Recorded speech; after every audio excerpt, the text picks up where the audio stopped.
I think that innings was truly remarkable. That first shot. I think it's an absolute shocker for England to lose this game in the manner they did. It was England's seam bowling, just wasn't good enough. Well, where are we at with the Bashir project? You often see England captains and coaches staring at a pitch as if they're trying to read Braille. Everything they edged, India caught brilliantly at Edgbaston. Who's the next England player to be dropped by England? Good question. Michael Vaughan's in a brilliant column for us this morning where he describes Zach Crawley as the luckiest cricketer in English history.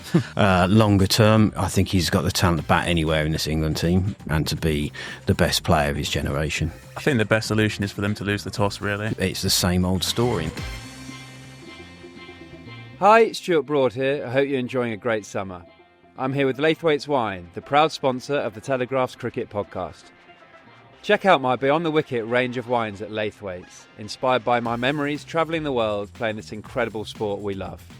Visit laithwaites.co.uk for more details. Hello and welcome to the Telegraph Cricket Podcast. I'm your host, Jake Goodwill, and I'm joined once again by the Telegraph's chief cricket correspondent, Nick Holt. Morning. And our news cricket correspondent, Will McPherson. Good morning, Jake. Fair to say England have come hurtling back down to earth after a pretty comprehensive defeat against India. I mean, bearing in mind that the game started with India resting their best bowler and England winning the toss, feels like a pretty remarkable week. Nick and Will, what did you make of it from on the ground? The more I've thought about this game over the kind of, just a bit more than 12 hours since it finished, 18 hours, whatever, I think it's an absolute shocker for England to lose this game in the manner they did. I find it quite depressing that the first time they've ever been kind of asked to bat a realistic period of time to save a draw on a pitch that wasn't doing masses. They failed to do that. And the rain saved them. The rain cost them 10 more overs, so yeah. they actually only needed to survive 96 overs, I think it would have been, just a little bit more than a day, and they couldn't do that, which I find quite worrying. India bowled brilliantly. Akashdeep, especially in that fourth innings, was brilliant. The ball he got Harry Brook with yesterday morning, the ball he got Joe Root to a lesser extent on the evening before, where they're magic balls, and there was a crack on the pitch that he managed to hone in on, and so the one to different ends, the one to Brook came back in, the one to Root went away. They were both beautiful balls, but there were some other really disappointing dismissals in that fourth innings, and I think it's pretty worrying actually that they were presented with that equation and failed to get out of it. And the reason they were facing bowling on the final day was because they'd chosen to bowl first again. They got away with that at Headingley, I think. I think I described in the last pod as sort of the ends justify the means there. This time that didn't work out. They were big enough to admit last night that they got that wrong, both Stokes to a lesser extent and McCullum, to be completely accepted that they'd completely misread conditions. These are not the conditions they want, that they kind of order in their home tests, but still, they have the opportunity to bat first. They had Jasprit Bumrah wasn't playing. They had the opportunity to shape that game, and they went the other way, tried to bowl India out on day one, and it didn't work. And from then, they were behind the game. And before we get into it all in a little bit more detail, Nick, is there one key takeaway you got from this game, or one thing you can put your finger on for where it went wrong? It was England's seam bowling, just wasn't good enough, and that lack of penetration with the new ball. And later on with the older ball as well is a real worry for England. And it's sort of highlighted the years that they had Broad and Anderson to rely upon are over, well and truly over.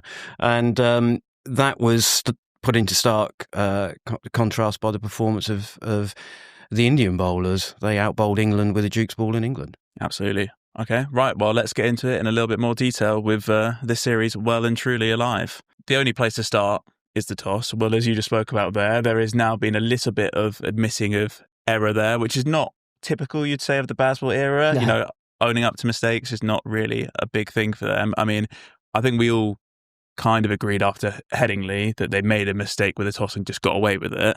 And then it felt like they doubled down rather than learning the lesson. And is it fair to give them a bit of a kicking for that, or is that kind of a bit too much retrospect involved in that view? I think maybe they and possibly we as well didn't necessarily acknowledge quite how much fortune played a part in their victory at Headingley. They were like, that run chase was absolutely magnificent, but they were level on the game in the first innings because India just dropped catch after catch, and they dropped a couple in the second innings, but nowhere near as bad as the ones that, the Jaiswal ones in the gully off Pope and Brook and things like that were really, really bad catches. And then this time, everything they edged, India caught brilliantly at Edgbaston. So I think they just thought, yeah, we'll go again, rinse, repeat. Misread conditions, clearly. Maybe underestimated India a little bit, in a Bumrah-less India. I think probably, again, the wider English cricketing public was probably guilty of that. I hadn't appreciated till this game quite how brilliant Mohammad Siraj's record is when Bumrah doesn't play. He kind of really steps up to the plate as the attack leader. And then Akashdeep, Nick and I were both in Ranchi for his debut last year, where he looked a magnificent bowler then. I was surprised he didn't play in the first test, that Krishna got the nod, but maybe it makes a bit more sense that he didn't, because they knew that they wanted to play him at Edgbaston. I don't really love kind of prescriptive selections like that, kind of looking ahead and mapping out your series, but maybe if Bumrah's body really is as vulnerable as they kind of are making it out to be, maybe that is really smart leadership and planning. So yeah, I think maybe just a hint of complacency, thinking we can chase anything again. Well, in Shield Berry's player ratings, which are on the Telegraph website, he described it as hubris for what Ben Stokes did. Do you think that's a fair word for it? I don't think it is, actually. I think it's inflexibility. I think that I don't think it was an arrogance thing. I think it's just genuinely how they feel that they're going to win the game, and the conditions they misread. Now, England are not. It's not the first time England have done that. You often see England captains and coaches staring at a pitch as if they're trying to read Braille. It's not unusual. It happens overseas all the time, but for happen in England is a bit worrying. Subman Gill would have bowled. He had doubled down on that last night when he was asked about that. Which was amazing, really. Which is amazing. But I think it was slightly cloudy that morning. Yeah. And it didn't feel the wrong decision necessarily at the time. No. And what will they do this week? It's because Lords is a bowl first pitch now. Yeah, but the forecast is roasting. It is roasting. I would expect another pretty slow pitch. I think the best solution is for them to lose the toss, really. Yeah, I think they could do losing one. I'd say that. Well, it's due one as well. Because I do think that is becoming a bit of a thing, isn't it? The toss decision. Well, you've got to judge it on the conditions, haven't you? And that's not what's gone before. The thing that's interesting with that, though, is that if you watch either Sky's coverage or listen to the radio, the other opinion tends to be put forward more strongly. So it's not like there aren't people on the ground going the opposite way. So sometimes you get a toss where it's complete after timing and everyone went one way and goes, "Oh, you got it wrong." In neither of these occasions has it been that. No, but it's kind of the traditional view is you bat first, isn't it? And then, especially when the sun is out. On day one at Edgbaston, we knew that there were clouds in the morning. I felt like I did kind of understand it, and they did have them 200 for 5. That's what Stokes was really keen to stress last night. I think it's 211 for 5 in the first innings when Nitish Kumar Reddy went. And it felt like England were absolutely flying at that point, and in a great position in the game. But then India Gill kept going. Gill said before the game, I got like looking at Subman Gill at the moment, I've got an unbelievable amount of respect for him, actually. He's doing such a difficult job coming in, not only as India captain for the first time, but also batting number 4, the position that Crawley and before him Tendulkar have held down since about 1992. And he's come in and he's been brilliant as with the bat, but he's also just kind of the courage of his convictions. It felt like there was a lot swirling around before that in that game. I felt like India might be on the verge of some kind of little crisis. Their press conferences were bizarre before the game. They were sort of, we don't know if Bumrah's playing, and it was all a bit confused. And then he's just calm, he's poised. I don't know, even just his posture, he's always really calm. He said in his press conference, he said that he actually felt like, even though he scored 147, he felt like he'd kind of cost India at Headingley because he played a slog sweep and got caught in the deep off Bashir when there probably was another 150 out there for him alone if he'd wanted it. And that sparked the collapse. They then lost 7 for nothing. And that, again, was another big part of them losing that game. This time, he ensured that situation didn't come to pass again. And, he set up an amazing win. And before we get into a bit more detail on the fast bowling, which clearly, as Nick has outlined, is becoming a bit of a concern, feels like we're back here again with Crawley and Pope, really. It seems to be a kind of perpetual cycle of they score some runs, pressure eases off, maybe this will be the time they kick on and fulfil their potential. And here we are again. And I think, to be fair, when Pope scored 100 first dig of the series, we did point out that in the previous India series away from home, he started off brilliantly and fell away. Slightly feels like he's back into the territory of useful to get a score again. And with Crawley in particular, I think the dismissals are slightly concerning. I'm just interested to hear where you two think we are in the careers of those two players. Well, we're saying back to square one again. I think with Crawley, it's the manner of his dismissals in this Test match, certainly his second innings, that is the issue, rather than the lack of runs, because you could argue Pope got 2 very good balls. Okay, he didn't play the first one in the first innings as he would have liked. Played across the line and was caught slip. Wasn't a great shot, but he got a good ball in the second innings. Crawley has had a good start to the summer. He scored 100 against Zimbabwe and he batted really well at Headingley. So we did think this gives a man turning a corner. And then immediately he has a poor Test match at Edgbaston. It's the same old story. And it's the same old story with Ollie Pope. He's finished, I think, the first night of the series 100 not out. And since then he scored 38 runs and been out 4 times. It was exactly what he didn't need, because he's now averaging 34.5, which is average for him for a series. It's an amazing number, that 34 Pope, because it's approximately his career average. I think his career average is actually 35 now, but last year he scored 300, 3 really good hundreds, including that Hyderabad one, and end of the year averaging 34. This series, he scored a brilliant 100 on the second day of the series in first innings, just when England needed it. And now, after 2 tests, his average is back to 34. I think it's actually, he's the most vulnerable.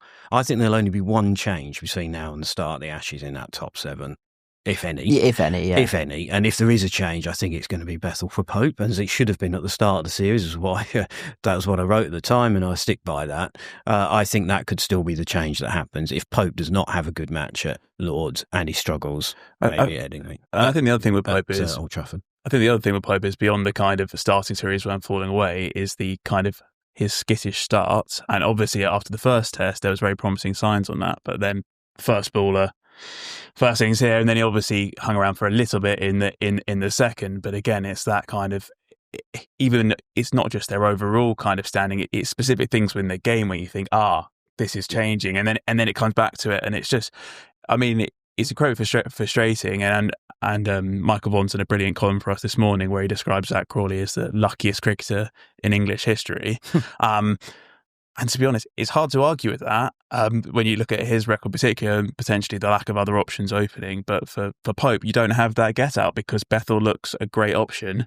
And so I think you're absolutely right. They're not going to make 2 changes to the top 3. Be surprised. That is too disruptive. Yeah. 1, yes. 2, not. No, I don't think so.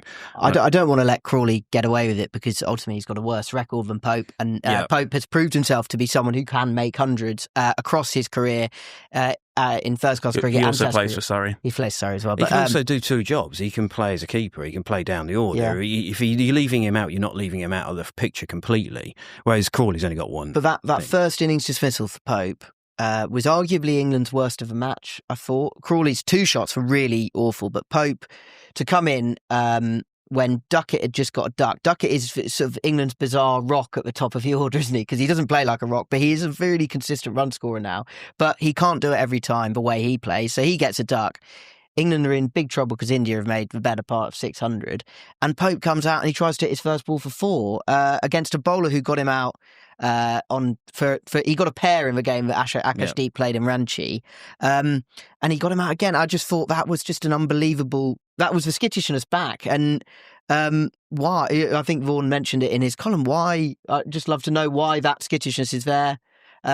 Crawley in his favour has the nice partnership with Ben Duckett, which is a successful partnership. Everyone last week, there were columns out there asking whether it was a better partnership than Strauss and Cook and things like that. I don't think it is, but it is a pretty good partnership. And when they set the tone for England look a really good side. If Crawley's he is very lucky there.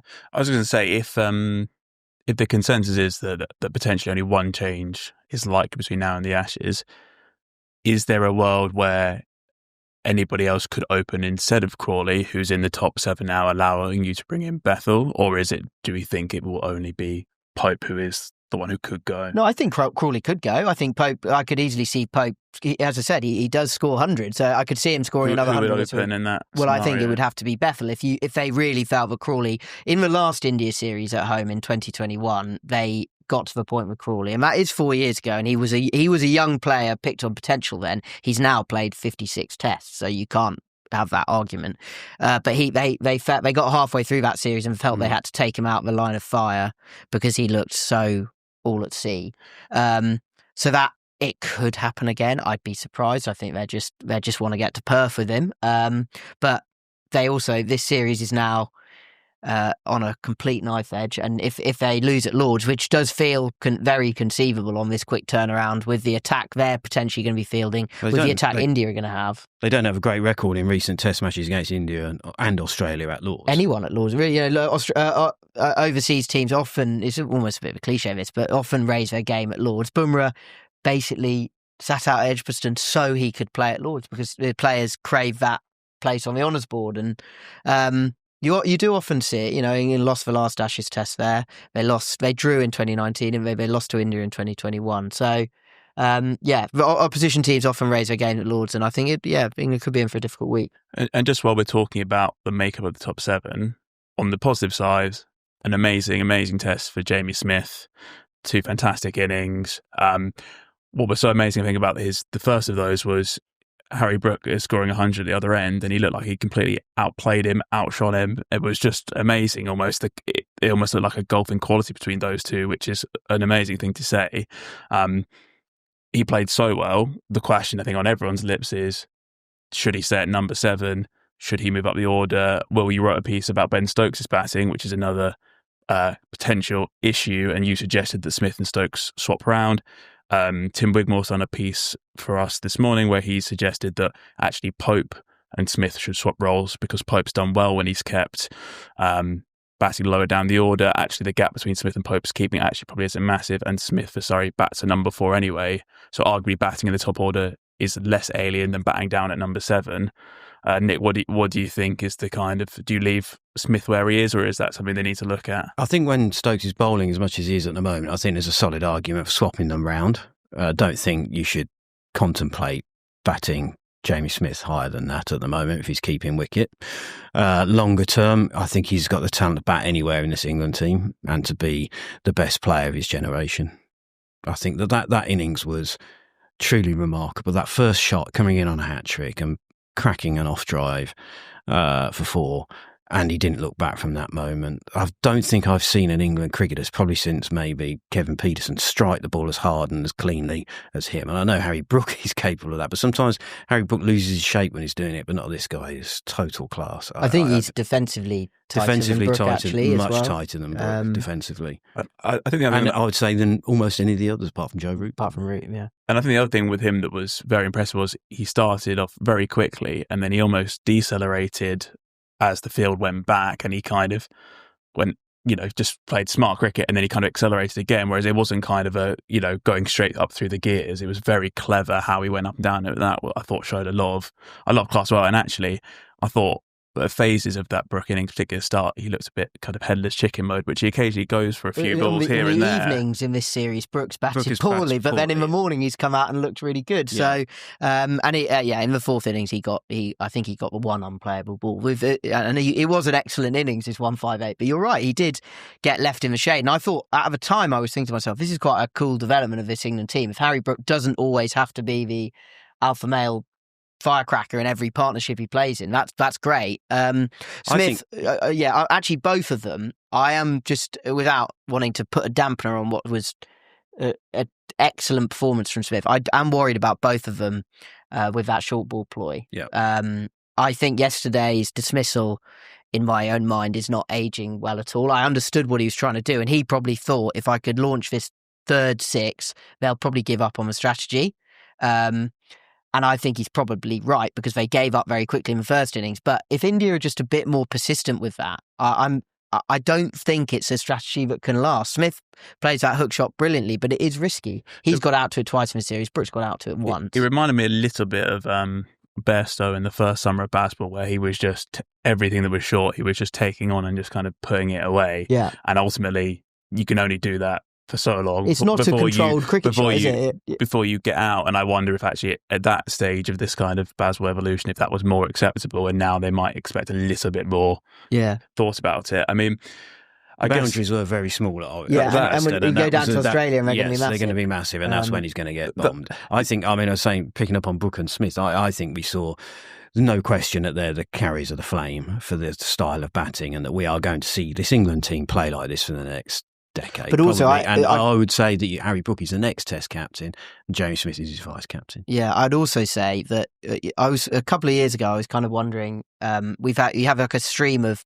huge figures in English cricket, and you'd say that the current senior members of the team, Root and Stokes, will retire as Titans. Before that, you had kind of Anderson, Broad, Cook, people like that, and I was kind of wondering to myself a couple of years ago, like, where is the next?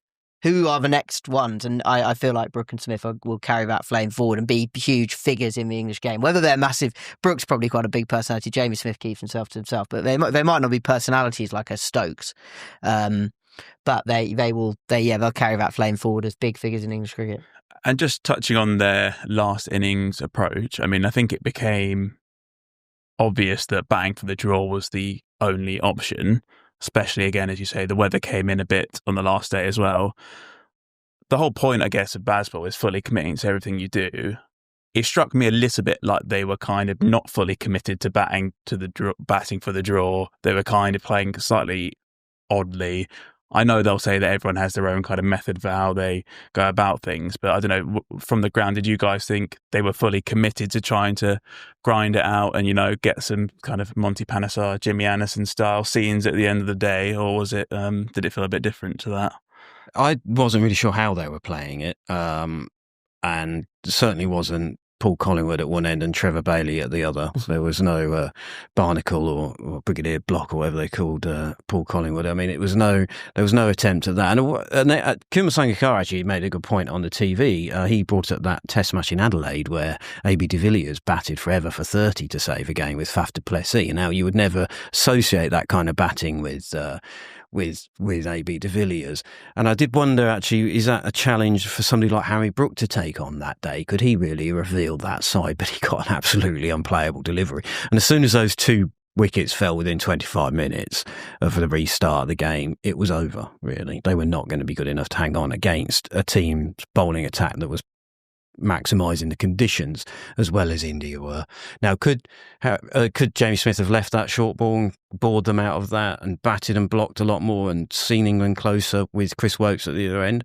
Yeah, probably, but there was still 40-odd overs to go, and I don't think that tail end was going to last very long. Woakes got bounced down. We've seen that many times before. Yeah, I think also that the Stokes, they lost wickets at inconvenient moments, none more than the Stokes one. I mean, Stokes' batting is a worry, and he did look like he was going to get out to spin at some point. But India, sometimes when you have those rain delayed start, and I hadn't even clocked that lunch was due. I knew it was approximately coming up, but I didn't quite realise that it was due in 3 seconds before Washington started bowling that over. It was quite smart from India to hustle that over in, and probably a bit naive from England not to. I felt like if Stokes had made it into the afternoon session, and then he gets into he's the one player actually who can do that kind of Brigadier Block thing. And if Smith would have just been going about his business at the other end, probably scoring at about a strike rate of about 75, and that would have been his way of saving the game. If they'd got into the afternoon, I think you could have realistically started to think about it even after the 2 early wickets. But that wicket was just a hammer blow. Yeah, I feel like that all makes complete sense. I do wonder if it might have been a good thing to try and push it a bit further, just in terms of showing what they're trying to do, and just for, even from a fan's perspective, just kind of making a bit more of a go of it. Whereas I kind of felt they were didn't fully. It's a curious scorecard if you look at it. Because Duckett got 25 or 15 trying to save the game, and Harry Brook was he scored pretty quickly, 23 of 31. Yeah, it's not 88. Exactly, and it's not that bang for the draws a bit, but I didn't feel like they committed to the bit. No, you know, it kind of. I just felt it was slightly odd. Hi, Stuart Broad here. I really hope you're enjoying the Telegraph's Cricket Podcast, proudly sponsored by Laithwaite's Wine. Laithwaite's has an incredible range of wines, from big, bold reds to crisp, refreshing whites, and everything in between. Perfect for any occasion, delivered straight to your door. And now my very own range, Beyond the Wicket, is available at Laithwaite's too. It's 6 great wines, 2 whites, 2 reds, a rosé and an English sparkling. Each inspired by my memories touring the world playing this incredible sport. Laithwaite stop at nothing to find the best wines from around the world. So, get ready for a great delivery, on and off the pitch. Visit laithwaites.co.uk and raise a glass to great cricket and great wine. Moving on to the bowling now. So we will come to your questions later, but we got a hell of a lot about both Zach Crawley, who we have spoken about, but also Shoaib Bashir. I think I have portrayed myself as the Bashir skeptic on the pod thus far, and the word from the camp has been full backing of him. It perhaps felt like the tide is starting to turn a little bit on that viewpoint. What do you two think, or where are we at with the Bashir project, I guess? I don't sense any weakening of the backing for him from England. So with that in mind, he will play in Australia. To me, he's a bowler who is getting better from a low base. He's bowling fewer bad balls, though he has more control.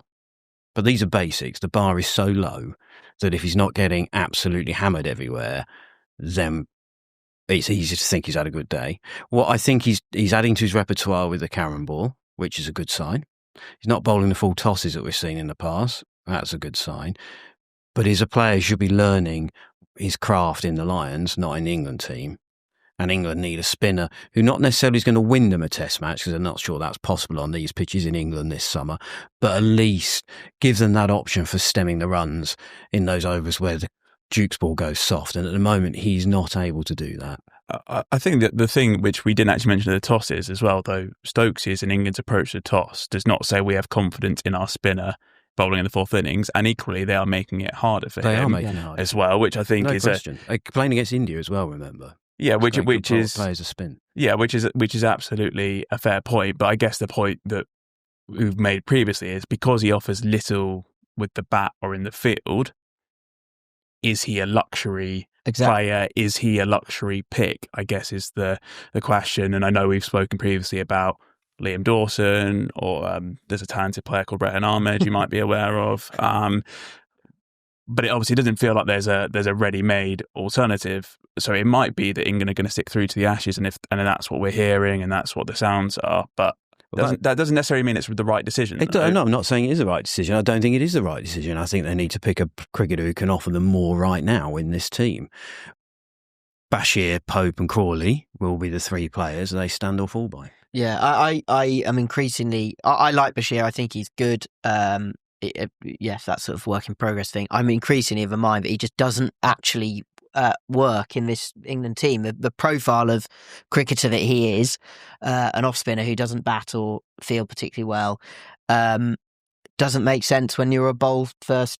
You've pinned your colours to the mast as a bowl first team, and who bleed runs through the seamers with attacking fields and all those kind of things, but you do maybe it does make more sense just to have a bloke at number 8 who can bowl a bit when required, but also bat a bit. Brendan McCullum, we spoke to Brendan McCullum last night, and he ruled out Jacob Bethel as a spin option. I know a few people are intrigued by that, and they've been working really hard on Bethel's spin. He said he's a top 7 option. He's not. We're not thinking about bringing him into the side at number 8, and he gave very hearty backing to Bashir. If Bashir was to go down with an injury, let's say between now and Lords, who do you think would come in as the backup? Dawson, I think. Straight in. I think it would just be plug and play. Well, the other reason I'm sort of inclined towards a spinner who can bat a little bit more as time goes by is that it's increasingly obvious to me that Chris Woakes shouldn't be in Australia, let alone playing in those games. There's been times over the last year where I thought maybe Woakes could make it to Australia, but I don't think he should now. So even with a pink ball test in mind. Yeah, maybe you carry him as the 17th. We've been down that road twice before. Yeah, England have often picked. And they've often stacked the team with that. Well, the attack in Adelaide last time was Anderson, Broad, Woakes, Robinson, wasn't it? And it didn't work. And the time before it was Craig Overton. There is a theory that the ball does swing a bit more in Brisbane under the lights than it does in Adelaide. That's where West Indies beat Australia, and that's the thought that gives Woakes a chance. Yeah, I'd very happily carry him as the 17th man in the squad or whatever, or maybe even they're going to have a Lions party out there as well. But I just don't think he should be playing necessarily. Well, that leads us on nicely, really, because I think out of this game, obviously, Cast bowled well in periods, but his toe injury, I think, is a concern that definitely hampered him, and I think the expectation would be he won't play at Lords now because of it. Tung's had some good moments across the first two tests without really convincing. He's the leading wicket taker in the series, which is bizarre to me. He has bowled well at times. In this test, he got some. After the first test, everyone was talking about him as the mop. And then in this test, he got top order wickets and he couldn't do the job as the mop. So which was curious. Yeah, absolutely. And obviously, we've just touched on Woakes there. I mean, I think the broader depth of the English fast bowling setup is very interesting at the moment. And I've had a little go at breaking them up into kind of the tiers of what we've got in English fast bowling at the moment, which I'd like to get your guys' reaction to. Now, I appreciate there are different roles for fast bowlers, so bear with us on that point. But I think in terms of England's kind of top bowlers at the moment, I think Mark Wood's in that category, if they can get him fit. I think Ben Stokes is in that category. And I've tentatively put Jofra Archer in that category, albeit we haven't seen him play for quite a long time. So I appreciate that's potentially a bit on potential. I think sitting just below them is the group of Atkinson, Woakes and Cast. Atkinson obviously started brilliantly last summer, but I actually think he did start to fade away a little bit, and what version of him we get is going to be interesting. We haven't seen him yet this summer. And then below them, I think you've got Josh Tongue and Ollie Stone. Ollie Stone has always looked great, but fitness is a concern. And then below that, you've got Sam Cook and Jamie Overton. Thoughts? Yeah, I think Cast is in the top bracket, actually, which is bizarre to say when I think he's taking his wicket to 52 in this series, but I think he's been really good. I think he's been England's best bowler. I thought it's important to say about that England's performance at Edgbaston. On the first morning, Woakes and Cast were outstanding. Woakes could easily have had 3 in his first spell. He got 2 tight umpires calls from Shoaib, who actually had a good game until that weird Jamie Smith decision yesterday, the LBW. But he basically had a good game by giving anything that was marginal not out, which is fine. It's his prerogative. But Woakes bowled well on first day. Carso, I did think bowled pretty well throughout. I think he's big, menacing, nasty. If he's used in the right way, he can be a real handful. I think the thing about the England bowling attack, and I think the tiers idea is quite a good one because we just don't know what their best attack is. That is a curious situation to find yourselves in. After this test, I think we've got no doubt what India's best 3-man team attack is, and Australia, we really, really don't know what theirs is.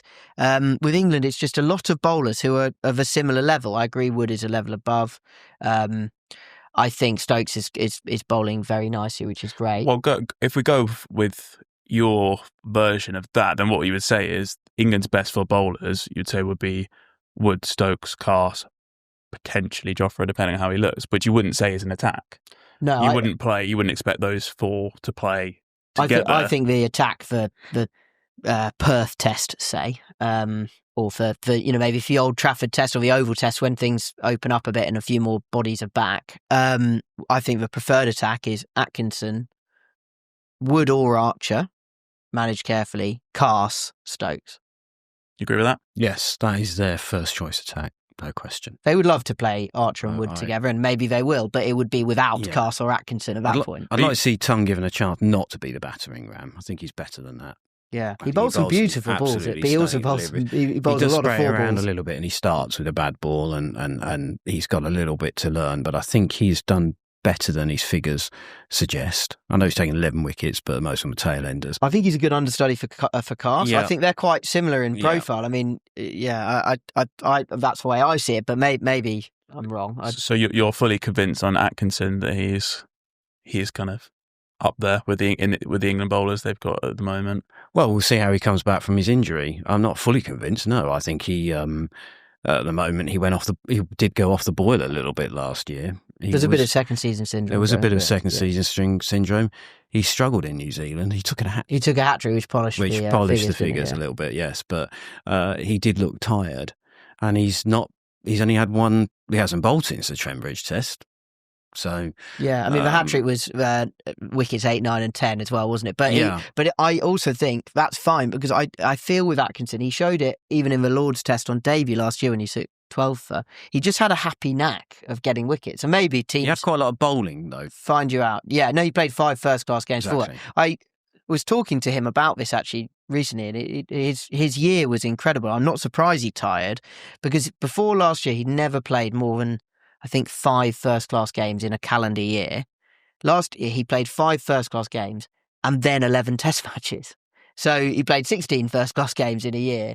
And no wonder his paces were tailing off. That's the thing I was going to say, because when he first came through, and particularly in some of his white ball 100 games, he was kind of looking at around 90 miles an hour. And by the end of that England, he was flying 82 miles an hour. Yeah. Which is, I think, is probably his best bowling is probably in the middle of that range, but it's kind of, that's not really where he's at his best, is it? No, and the fault for that lies with England and their rigidity of picking the same bowling attack over and over again, which is something that McCullum said he was going to fix at the end of the New Zealand tour, which is held his hands up and said we asked these guys to go to the well once too often.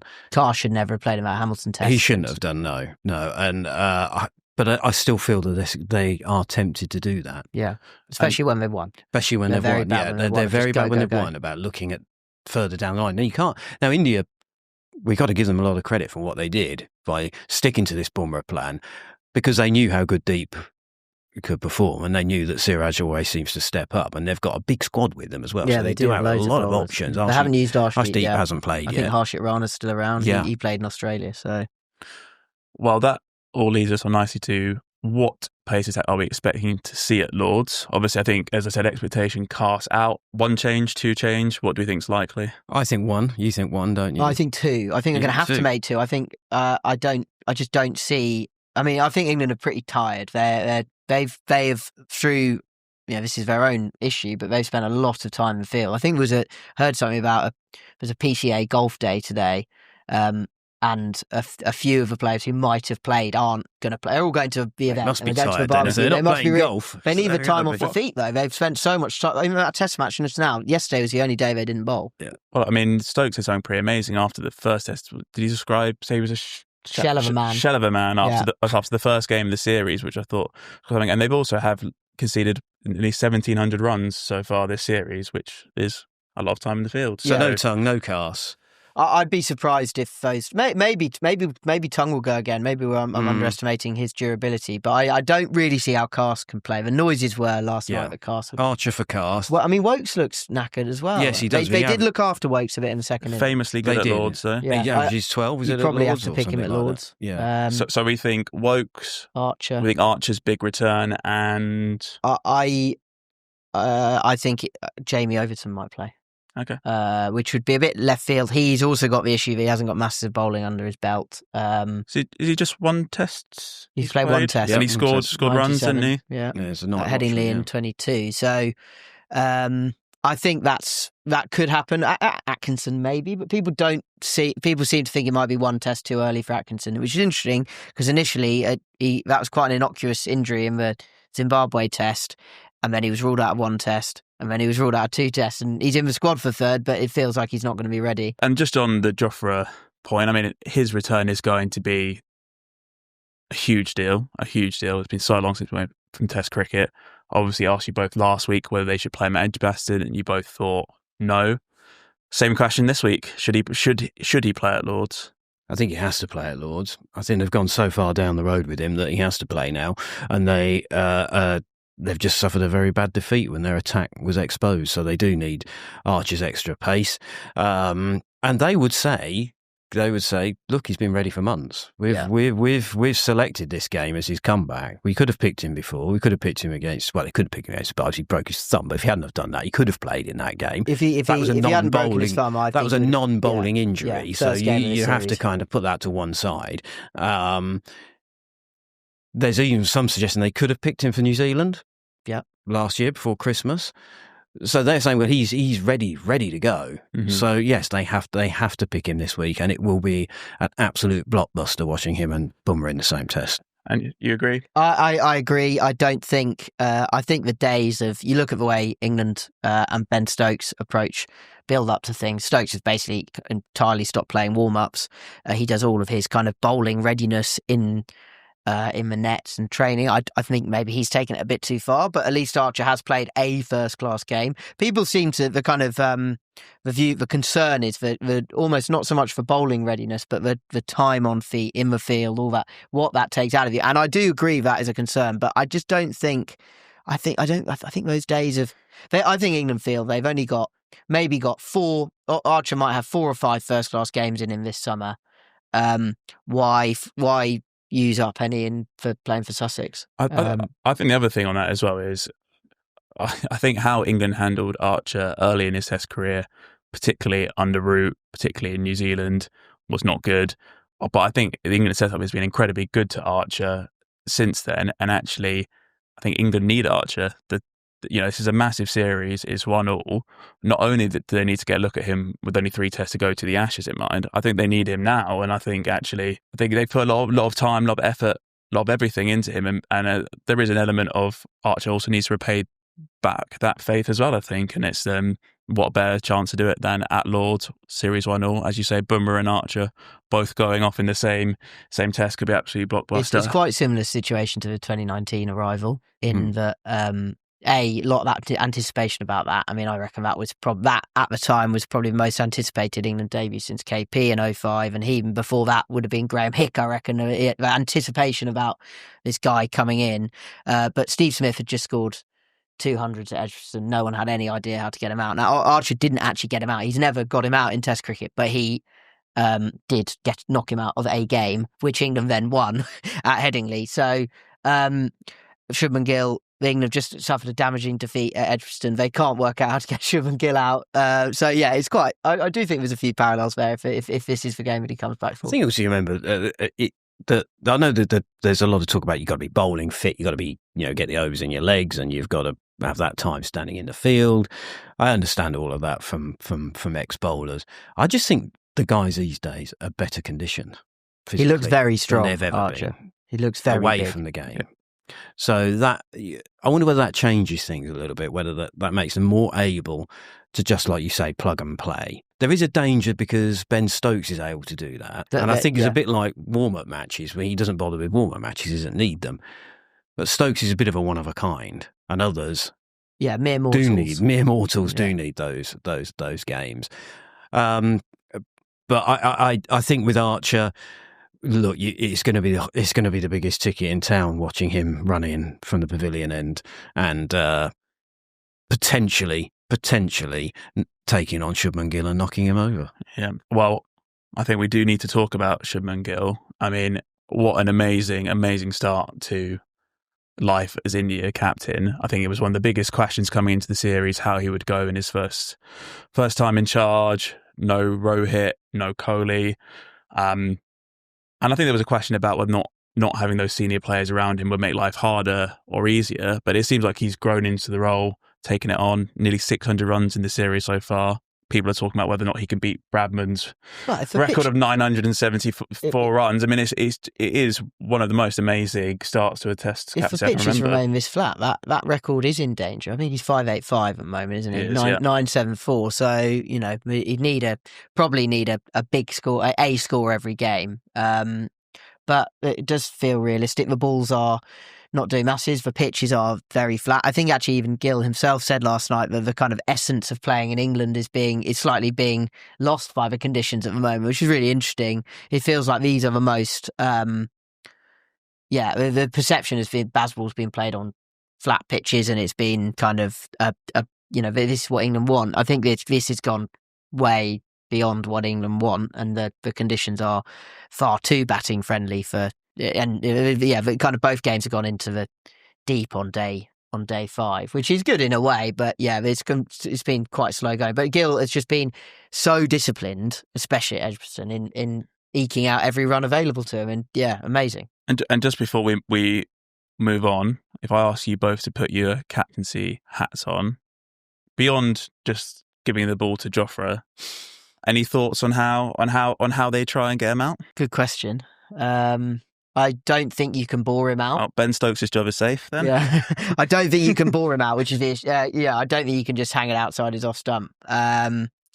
Look, he's been. It's not so long ago that people said this bloke couldn't play away from home. So I don't think he's. I don't think he's totally impenetrable. But I think maybe bringing his stumps into play a little bit more might be a good idea. There's a famous sort of story, isn't there, with Ian Botham when he was asked his tactics on getting an Indian team out in India, and I won't use the exact word that he used in that front, but they went through every single bowler, every single batsman, and he said, right, whatever he called them, bounce them. And that actually, I think, is the level of my tactical captaincy ability. You never know. Could work. When Jofra bounces out Gill. Yeah. On day one, there we go. We'll all say, well, thanks, Nick. All right, well, we will get into answering your questions very shortly. But before that, we will do our minute monologue section. We had a magnificent first one of these from Will McPherson, whose rant about Headingley went semi-viral. Was it written by Jeffrey? No, it wasn't. Although he did pick up the same topic, didn't he? And the righteous fury in his dripping from that column was very great to read. Yeah, and this week it will be done by serial SJA Cricket Journalist of the Year winner Nick Holt. Nick, over to you. Cap presentations. Now, I don't want to go back to the days where Nasser handed out his cap, the England cap, to Steve Harmson and Rob Key and said, here you go, Durham, here you go, Kent. I think there needs to be something a little bit more about that. I'm okay with cap presentations on your test debut. Bring the family in. Lovely, lovely touch. And also for your 100th test, because you're joining a very, very exclusive club. They have great players, fine. And also your county cap, but the proper county cap. I'm talking about a player who's played 3 or 4 seasons, become a senior member of the staff. That's when you get your county cap. Film that, no problem. Test cricket, T20 cricket, ODI cricket, they're just baseball caps. Do that in the dressing room. It's test cricket that matters, lads. And I don't really want to see another county putting a cap presentation in the circle on social media for an overseas guy who can't remember who he's playing for. A week earlier was playing for the Seattle Orcas. Next week he'll be in the CPL. He's probably got excess baggage from all the caps that he's having to carry around. So cap presentations, there's too many of them. Don't always have to film them for content. Leave the mystery and the magic out there.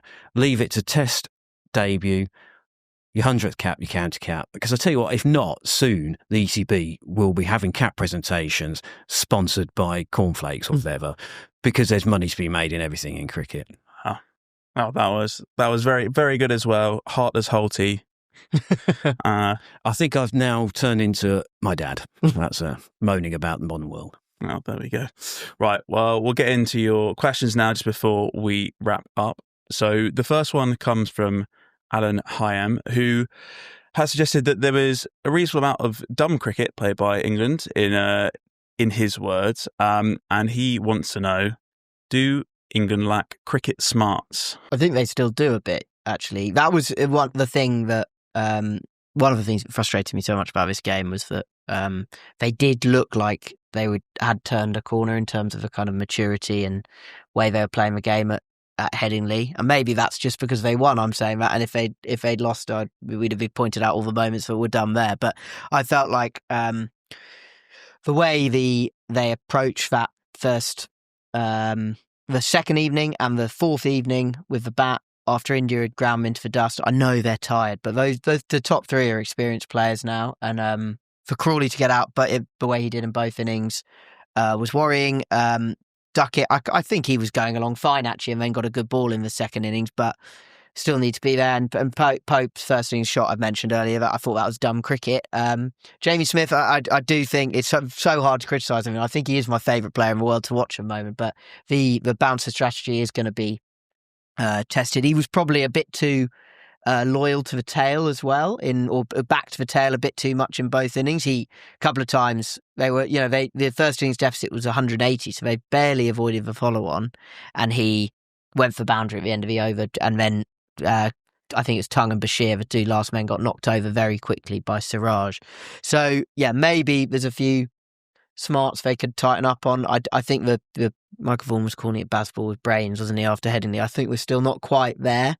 And that maybe is the slightly disappointing thing about this defeat. Okay, well, we'll move on to a second question, this time from Nishan Sapkota, who it seems like is slightly questioning your guys' journalistic integrity, but that's your job, Jake. Well, there's a bit of that as well. Well, I would like to know this as well. Were any questions asked over Crawley, Pope and Bashir in the press conference to Ben Stokes? I was there and asking questions in that press conference, and the reason I picked this, we got lots of good questions. The reason I picked this one out, because I thought we could sort of explain why there weren't really any questions directly about that in the post-match press conference. Yes, why, Will?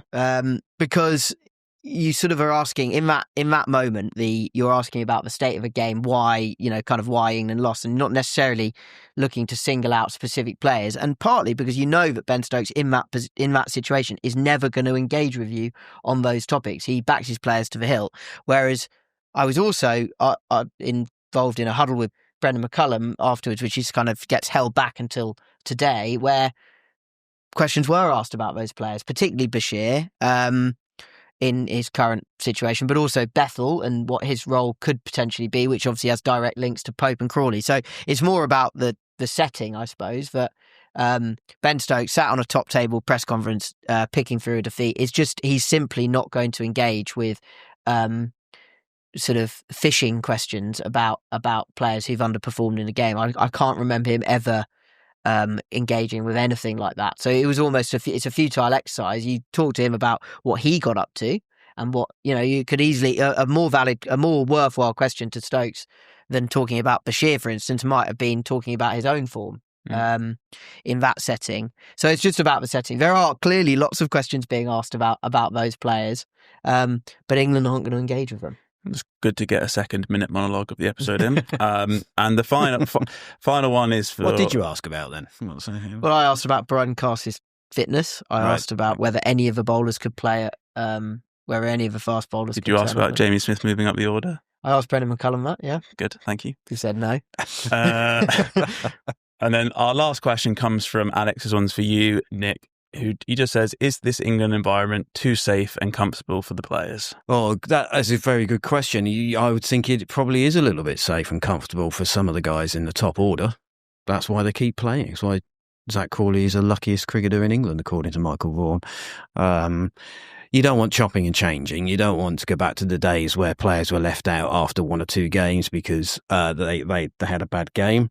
I wrote Wayne Larkins' obit recently, and that would have been the case in his era. And why he only played 13 Test matches, and Zach Crawley's played 55. They're essentially contracted as well, so the England cricket team has become a club of its own, and that's been going on for the last 15 to 20 years. But now it's reached the sort of maximum of that.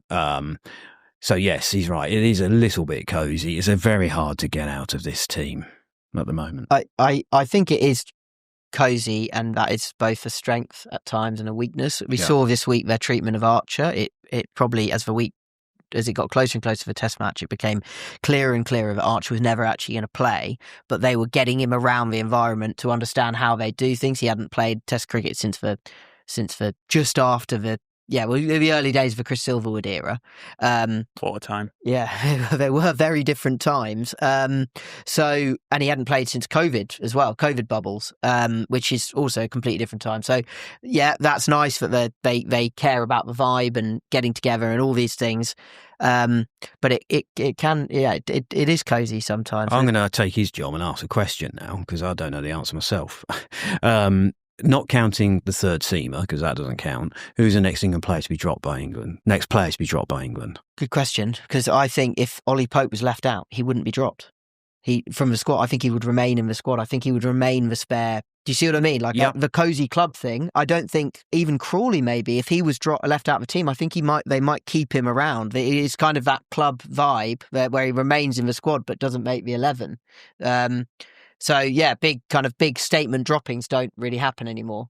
They happen in waves. Like after the India tour last year, they cleared out a whole load of players who we've never seen again. But Chris Wokes.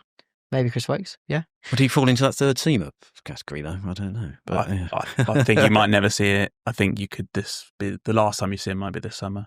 Yes, I think I don't think Wokes would carry on in a team. Just as a final thought on the Crawley indulgence, which I know people are so interested in, the only player I think you can compare records-wise with Crawley, and he has got a worse record than Crawley, would be Mark Ramprakash, who played a very similar number of tests, I think 57, and Crawley's played 56. He averaged 27, but Crawley's career has been largely great backing, whereas Ramprakash played in the 90s and late 80s, 90s, early 2000s, when it was chop, chop, chop, change every game.